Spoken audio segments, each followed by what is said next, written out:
Hi all PSC turning പോയിൻറ്റിൻ്റെ പുതിയൊരു വീഡിയോയിലേക്ക് എല്ലാവർക്കും സ്വാഗതം. നമ്മൾ ഇന്നത്തെ വീഡിയോയിൽ കറണ്ട് അഫയേഴ്സുമായി ബന്ധപ്പെട്ട ഒരു മോക്ക് ടെസ്റ്റാണ് ചെയ്യുന്നത്. എല്ലാവരും വീഡിയോ പൂർണ്ണമായി കാണാൻ ശ്രമിക്കുക. വീഡിയോ ഇഷ്ടപ്പെട്ടാൽ ലൈക്ക് ചെയ്യാൻ മറക്കരുത്. ഇതുപോലെയുള്ള കൂടുതൽ വീഡിയോകൾക്കായി ഞങ്ങളുടെ ചാനൽ സബ്സ്ക്രൈബ് ചെയ്യണേ. വീഡിയോയിലേക്ക് കടക്കാം. ആദ്യത്തെ ചോദ്യം നോക്കാം. സ്വകാര്യ മേഖലയിൽ നിർമ്മിച്ച ഇന്ത്യയുടെ ആദ്യ സബ്മീറ്റർ റെസൊല്യൂഷൻ ഭൗമ നിരീക്ഷണ ഉപഗ്രഹത്തിൻ്റെ പേര്. ഉത്തരം ഓപ്ഷൻ ഡി ആണ്, TSAT-1A. സ്വകാര്യ മേഖലയിൽ നിർമ്മിച്ച ഇന്ത്യയുടെ ആദ്യ സബ്മീറ്റർ റെസൊല്യൂഷൻ ഭൗമ നിരീക്ഷണ ഉപഗ്രഹത്തിൻ്റെ പേര് TSAT-1A എന്നാണ്.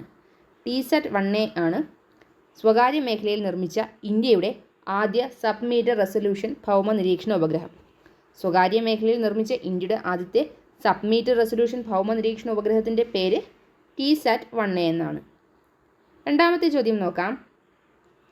മിറാജിൽ നിർമ്മിച്ച സിത്താറിനും തൻപുരയ്ക്കും ഈയിടെ GI ടാഗ് ലഭിച്ചു. മിറാജ് നഗരം ഏത് സംസ്ഥാനത്താണ്?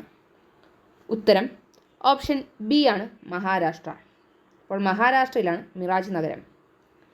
മഹാരാഷ്ട്രയിലെ മിറാജ് നഗരത്തിൽ നിർമ്മിച്ച സിത്താറിനും തൻപുരയ്ക്കുമാണ് ഈയിടെ GI ടാഗ് ലഭിച്ചത്. അപ്പോൾ മിറാജിൽ നിർമ്മിച്ച സിത്താറിനും തൻപുരയ്ക്കും GI ടാഗ് ലഭിച്ചു. മിറാജ് നഗരം മഹാരാഷ്ട്രയിലാണ്. അപ്പോൾ മഹാരാഷ്ട്രയിലെ മിറാജ് നഗരത്തിൽ നിർമ്മിച്ച സിത്താറിനും തൻപുരയ്ക്കുമാണ് ഈയിടെ GI ടാഗ് ലഭിച്ചത്. അടുത്ത ചോദ്യത്തിലേക്ക് കടക്കാം. 2024 ഏപ്രിലിൽ സാഗർ കവച് 01/24 എന്ന പേരിൽ തീരദേശ സുരക്ഷാ അഭ്യാസം നടന്ന ഇന്ത്യൻ കേന്ദ്രഭരണ പ്രദേശം. ഉത്തരം ഓപ്ഷൻ ഡി ആണ്, ലക്ഷദ്വീപ്. 2024 ഏപ്രിലിൽ സാഗർ കവച് 01/24 എന്ന പേരിൽ തീരദേശ സുരക്ഷാ അഭ്യാസം നടന്ന ഇന്ത്യൻ കേന്ദ്രഭരണ പ്രദേശം ലക്ഷദ്വീപാണ്. ലക്ഷദ്വീപിലാണ് 2024 ഏപ്രിലിൽ സാഗർ കവച് 01/24 എന്ന പേരിൽ തീരദേശ സുരക്ഷാ അഭ്യാസം നടന്നത്. 2024 ഏപ്രിലിൽ സാഗർ കവച് 01/24 എന്ന പേരിൽ തീരദേശ സുരക്ഷാ അഭ്യാസം നടന്ന ഇന്ത്യൻ കേന്ദ്രഭരണ പ്രദേശം ഉത്തരം ലക്ഷദ്വീപാണ്. അടുത്ത ചോദ്യം നോക്കാം. 2023-24 സാമ്പത്തിക വർഷത്തിൽ ഏറ്റവും കൂടുതൽ ചരക്ക് കൈകാര്യം ചെയ്തത് ഇന്ത്യയിലെ ഏത് തുറമുഖമാണ്? ഉത്തരം ഓപ്ഷൻ സി ആണ്, പാരദീപ്. പാരദീപാണ് 2023-24 സാമ്പത്തിക വർഷത്തിൽ ഏറ്റവും കൂടുതൽ ചരക്ക് കൈകാര്യം ചെയ്ത ഇന്ത്യയിലെ തുറമുഖം. 2023-24 സാമ്പത്തിക വർഷത്തിൽ ഏറ്റവും കൂടുതൽ ചരക്ക് കൈകാര്യം ചെയ്ത ഇന്ത്യയിലെ തുറമുഖം പാരദീപാണ്. അപ്പോൾ പാരദീപാണ് 2023-24 സാമ്പത്തിക വർഷത്തിൽ ഏറ്റവും കൂടുതൽ ചരക്ക് കൈകാര്യം ചെയ്ത ഇന്ത്യയിലെ തുറമുഖം. അടുത്ത ചോദ്യത്തിലേക്ക് കടക്കാം. ഏറ്റവും വേഗത്തിൽ 100 കോടി ക്ലബിൽ ഇടം നേടിയ മലയാള ചിത്രം. ഉത്തരം ഓപ്ഷൻ എ ആണ്, ആടുജീവിതം. ഏറ്റവും വേഗത്തിൽ 100 കോടി ക്ലബിൽ ഇടം നേടിയ മലയാള ചിത്രം ആടുജീവിതമാണ്. ആടുജീവിതം എന്ന മലയാള ചിത്രമാണ് ഏറ്റവും വേഗത്തിൽ 100 കോടി ക്ലബിൽ ഇടം നേടിയ മലയാള ചിത്രം. അപ്പോൾ ഏറ്റവും വേഗത്തിൽ 100 കോടി ക്ലബിൽ ഇടം നേടിയ മലയാള ചിത്രം ആടുജീവിതം. അടുത്ത ചോദ്യം നോക്കാം. ലക്ഷദ്വീപിൽ ശാഖ ആരംഭിച്ചിരിക്കുന്ന ആദ്യത്തെ സ്വകാര്യ ബാങ്ക്. ഉത്തരം ഓപ്ഷൻ എ ആണ്, HDFC ബാങ്ക്. ലക്ഷദ്വീപിൽ ശാഖ ആരംഭിച്ചിരിക്കുന്ന ആദ്യത്തെ സ്വകാര്യ ബാങ്ക് HDFC ബാങ്കാണ്. അപ്പോൾ HDFC ബാങ്കാണ് ലക്ഷദ്വീപിൽ ശാഖ ആരംഭിച്ചിരിക്കുന്ന ആദ്യത്തെ സ്വകാര്യ ബാങ്ക്. ലക്ഷദ്വീപിൽ ശാഖ ആരംഭിച്ചിരിക്കുന്ന ആദ്യത്തെ സ്വകാര്യ ബാങ്ക് HDFC ആണ്. അടുത്ത ചോദ്യം നോക്കാം. 6ാമത് ഖേലോ ഇന്ത്യ യൂത്ത് ഗെയിംസിന് വേദിയായ സംസ്ഥാനം. ഉത്തരം ഓപ്ഷൻ ബി ആണ്, തമിഴ്നാട്. തമിഴ്നാടാണ് 6ാമത്തെ ഖേലോ ഇന്ത്യ യൂത്ത് ഗെയിംസിന് വേദിയായത്. 6ാമത്തെ ഖേലോ ഇന്ത്യ യൂത്ത് ഗെയിംസിന് വേദിയായ സംസ്ഥാനം തമിഴ്നാടാണ്. തമിഴ്നാടാണ് 6ാമത്തെ ഖേലോ ഇന്ത്യ യൂത്ത് ഗെയിംസിൻ്റെ വേദി. അടുത്ത ചോദ്യം നോക്കാം. പ്രഥമ കേരള ജ്യോതി പുരസ്കാരം നേടിയ വ്യക്തി. ഉത്തരം ഓപ്ഷൻ സി ആണ്, MD വാസുദേവൻ നായർ. MD വാസുദേവൻ നായരാണ് പ്രഥമ കേരള ജ്യോതി പുരസ്കാരം നേടിയ വ്യക്തി. പ്രഥമ കേരള ജ്യോതി പുരസ്കാരം നേടിയ വ്യക്തി MD വാസുദേവൻ നായരാണ്. MD വാസുദേവൻ നായരാണ് പ്രഥമ കേരള ജ്യോതി പുരസ്കാരം നേടിയത്. അടുത്ത ചോദ്യം നോക്കാം. 2024 ലോകാരോഗ്യ ദിനത്തിൻ്റെ ആപ്തവാക്യം. ഉത്തരം ഓപ്ഷൻ സി ആണ്, my health my right. My health my right എന്നതാണ് 2024 ലോക ആരോഗ്യ ദിനത്തിൻ്റെ ആപ്തവാക്യം. 2024 ലോകാരോഗ്യ ദിനത്തിൻ്റെ ആപ്തവാക്യം മൈ ഹെൽത്ത് മൈ റൈറ്റ് എന്നാണ്. അപ്പോൾ മൈ ഹെൽത്ത് മൈ റൈറ്റ് എന്നതാണ് 2024 ലോകാരോഗ്യ ദിനത്തിൻ്റെ ആപ്തവാക്യം. അടുത്ത ചോദ്യത്തിലേക്ക് കടക്കാം. 2024 ഏപ്രിലിൽ കളിസ്ഥലമില്ലാത്ത വിദ്യാലയങ്ങൾ അടച്ചുപൂട്ടണമെന്ന് ഉത്തരവിട്ട ഹൈക്കോടതി. ഉത്തരം ഓപ്ഷൻ ബി ആണ് കേരള ഹൈക്കോടതി. കേരള ഹൈക്കോടതിയാണ് 2024 ഏപ്രിലിൽ കളിസ്ഥലമില്ലാത്ത വിദ്യാലയങ്ങൾ അടച്ചുപൂട്ടണമെന്ന് ഉത്തരവിട്ടത്. 2024 ഏപ്രിലിൽ കളിസ്ഥലമില്ലാത്ത വിദ്യാലയങ്ങൾ അടച്ചുപൂട്ടണമെന്ന് ഉത്തരവിട്ട ഹൈക്കോടതി കേരള ഹൈക്കോടതിയാണ്. കേരള ഹൈക്കോടതിയാണ് 2024 ഏപ്രിലിൽ കളിസ്ഥലമില്ലാത്ത വിദ്യാലയങ്ങൾ അടച്ചുപൂട്ടണമെന്ന് ഉത്തരവിറക്കിയത്. അടുത്ത ചോദ്യം നോക്കാം. ഇന്ത്യൻ വ്യോമസേന ഇഗ്ല-എസ് എന്ന വ്യോമ പ്രതിരോധ സംവിധാനം വാങ്ങിയത് ഏത് രാജ്യത്തു നിന്ന്? ഉത്തരം ഓപ്ഷൻ ഡി ആണ് റഷ്യ. ഇന്ത്യൻ വ്യോമസേന ഇഗ്ല-എസ് എന്ന വ്യോമ പ്രതിരോധ സംവിധാനം വാങ്ങിയത് റഷ്യയിൽ നിന്നുമാണ് ഇന്ത്യൻ വ്യോമസേന ഇഗ്ല-എസ് എന്ന വ്യോമ പ്രതിരോധ സംവിധാനം വാങ്ങിയത്. അപ്പോൾ ഇന്ത്യൻ വ്യോമസേന ഇഗ്ല-എസ് എന്ന വ്യോമ പ്രതിരോധ സംവിധാനം വാങ്ങിയത് റഷ്യയിൽ നിന്നാണ്. അടുത്ത ചോദ്യം നോക്കാം.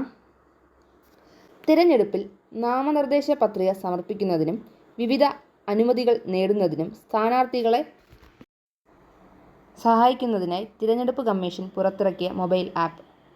ഉത്തരം ഓപ്ഷൻ ഡി ആണ് സുവിധ. തിരഞ്ഞെടുപ്പിൽ നാമനിർദ്ദേശ പത്രിക സമർപ്പിക്കുന്നതിനും വിവിധ അനുമതികൾ നേടുന്നതിനും സ്ഥാനാർത്ഥികളെ സഹായിക്കാനായി തിരഞ്ഞെടുപ്പ് കമ്മീഷൻ പുറത്തിറക്കിയ മൊബൈൽ ആപ്പാണ് സുവിധ. അപ്പോൾ സുവിധ എന്ന മൊബൈൽ ആപ്പാണ് തിരഞ്ഞെടുപ്പിൽ നാമനിർദ്ദേശ പത്രിക സമർപ്പിക്കാനും വിവിധ അനുമതികൾ നേടുന്നതിനും വേണ്ടി സ്ഥാനാർത്ഥികളെ സഹായിക്കാനായി തിരഞ്ഞെടുപ്പ് കമ്മീഷൻ പുറത്തിറക്കിയ മൊബൈൽ ആപ്പ്. അപ്പോൾ തിരഞ്ഞെടുപ്പിൽ നാമനിർദ്ദേശ പത്രിക സമർപ്പിക്കാനും വിവിധ അനുമതികൾ തേടുന്നതിനും വേണ്ടി സ്ഥാനാർത്ഥികളെ സഹായിക്കാനായി തിരഞ്ഞെടുപ്പ് കമ്മീഷൻ പുറത്തിറക്കിയ മൊബൈൽ ആപ്പാണ് സുവിധ. അടുത്ത ചോദ്യം നോക്കാം. 2023-24 സീസണിലെ ഐ ലീഗ് ഫുട്ബോൾ കിരീടം നേടിയ ക്ലബ്ബ്.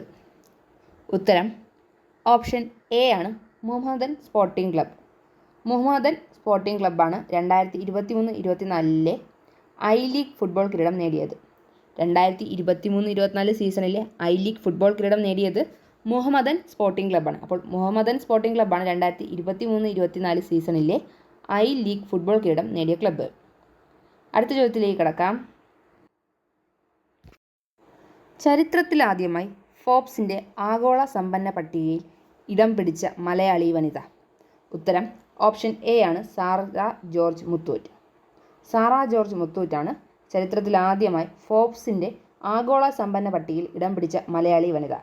ചരിത്രത്തിലാദ്യമായി ഫോബ്സിൻ്റെ ആഗോള സമ്പന്ന പട്ടികയിൽ ഇടം പിടിച്ച മലയാളി വനിത സാറാ ജോർജ് മുത്തൂറ്റാണ്. അപ്പോൾ സാറാ ജോർജ് മുത്തൂറ്റാണ് ചരിത്രത്തിലാദ്യമായി ഫോബ്സിൻ്റെ ആഗോള സമ്പന്ന പട്ടികയിൽ ഇടം പിടിച്ച മലയാളി വനിത.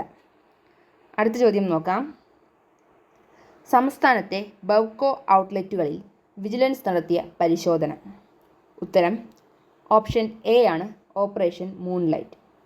സംസ്ഥാനത്തെ ബവ്കോ ഔട്ട്ലെറ്റുകളിൽ വിജിലൻസ് നടത്തിയ പരിശോധനയാണ് ഓപ്പറേഷൻ മൂൺലൈറ്റ്. ഓപ്പറേഷൻ മൂൺലൈറ്റ് ആണ് സംസ്ഥാനത്തെ ബവ്കോ ഔട്ട്ലെറ്റുകളിൽ വിജിലൻസ് നടത്തിയ പരിശോധന. അപ്പോൾ സംസ്ഥാനത്തെ ബവ്കോ ഔട്ട്ലെറ്റുകളിൽ വിജിലൻസ് നടത്തിയ പരിശോധന ഓപ്പറേഷൻ മൂൺലൈറ്റ് ആണ്. അടുത്ത ചോദ്യത്തിലേക്ക് കടക്കാം. 2023 സാമ്പത്തിക ശാസ്ത്രത്തിനുള്ള നോബൽ സമ്മാനം നേടിയതാര്? ഉത്തരം ഓപ്ഷൻ സി ആണ് ക്ലോഡിയ ഗോൾഡിൻ. ക്ലോഡിയ ഗോൾഡിനാണ് 2023 സാമ്പത്തിക ശാസ്ത്രത്തിനുള്ള നോബൽ സമ്മാനം നേടിയത്.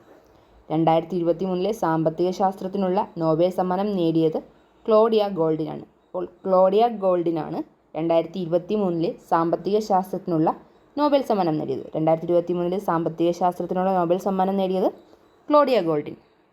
അടുത്ത ചോദ്യം നോക്കാം. 2023 ഉരുൾപൊട്ടൽ റിപ്പോർട്ട് ചെയ്ത തലനാട് സ്ഥിതി ചെയ്യുന്ന ജില്ല. ഉത്തരം ഓപ്ഷൻ ബി ആണ് കോട്ടയം. അപ്പോൾ കോട്ടയം ജില്ലയിലാണ് തലനാട് സ്ഥിതി ചെയ്യുന്നത്. തലനാട് കോട്ടയം ജില്ലയിലാണ്. 2023 ഉരുൾപൊട്ടൽ റിപ്പോർട്ട് ചെയ്ത തലനാട് സ്ഥിതി ചെയ്യുന്നത് കോട്ടയം ജില്ലയിലാണ്. അപ്പോൾ കോട്ടയം ജില്ലയിലെ തലനാടിലാണ് 2023 ഉരുൾപൊട്ടൽ റിപ്പോർട്ട് ചെയ്തത്. 2023 ഉരുൾപൊട്ടൽ റിപ്പോർട്ട് ചെയ്ത തലനാട് സ്ഥിതി ചെയ്യുന്നത് കോട്ടയം ജില്ലയിലാണ്. അടുത്ത ചോദ്യം. ലോകാരോഗ്യ സംഘടന എംപോക്സ് എന്ന് പുനർനാമകരണം ചെയ്ത രോഗം. ഉത്തരം ഓപ്ഷൻ ഡി ആണ് വാനര വസൂരി. ലോകാരോഗ്യ സംഘടന എംപോക്സ് എന്ന് പുനർനാമകരണം ചെയ്ത രോഗം വാനര വസൂരിയാണ്. അപ്പോൾ വാനര വസൂരിയെയാണ് ലോകാരോഗ്യ സംഘടന എംപോക്സ് എന്ന് പുനർനാമകരണം ചെയ്തത്? ലോകാരോഗ്യ സംഘടന എംപോക്സ് എന്ന് പുനർനാമകരണം ചെയ്ത രോഗം. ഉത്തരം വാനരവസൂരിയാണ്. അടുത്ത ചോദ്യത്തിലേക്ക് കടക്കാം. 2024 അന്തരിച്ച 2013 ഭൗതിക ശാസ്ത്ര നോബൽ സമ്മാന ജേതാവ്. ഉത്തരം ഓപ്ഷൻ എ ആണ് Peter W Higgs. Peter W Higgs ആണ് 2024 അന്തരിച്ച 2013 ഭൗതിക ശാസ്ത്ര നോബൽ സമ്മാന ജേതാവ്. 2024 അന്തരിച്ച 2013 ഭൗതിക ശാസ്ത്ര നോബൽ സമ്മാന ജേതാവ് പീറ്റർ ഡബ്ല്യു ഹിഗ്സ് ആണ്. അപ്പോൾ 2013 ഭൗതിക ശാസ്ത്ര നോബൽ സമ്മാന ജേതാവ് പീറ്റർ ഡബ്ല്യു ഹിഗ്സ് 2024 അന്തരിച്ചത്. ഒന്നുകൂടി നോക്കാം. 2024 അന്തരിച്ച 2013 ഭൗതിക ശാസ്ത്ര നോബൽ സമ്മാന ജേതാവ് പീറ്റർ ഡബ്ല്യു ഹിഗ്സ് ആണ്. അടുത്ത ചോദ്യം. 2024 ലോക സൈബർ ക്രൈം ഇൻഡെക്സിൽ ഇന്ത്യയുടെ സ്ഥാനം. ഉത്തരം ഓപ്ഷൻ ബി ആണ് 10. 2024 ലോക സൈബർ ക്രൈം ഇൻഡെക്സിൽ ഇന്ത്യയുടെ സ്ഥാനം 10 ആണ്. അപ്പോൾ 2024 ലോക സൈബർ ക്രൈം ഇൻഡെക്സിൽ ഇന്ത്യയുടെ സ്ഥാനം 10 ആണ്. അപ്പോൾ ഇന്ത്യ 2024 ലോക സൈബർ ക്രൈം ഇൻഡെക്സിൽ 10ാമതാണ്. ഇന്നത്തെ വീഡിയോ ഇവിടെ തീരുകയാണ്. Thank you for watching.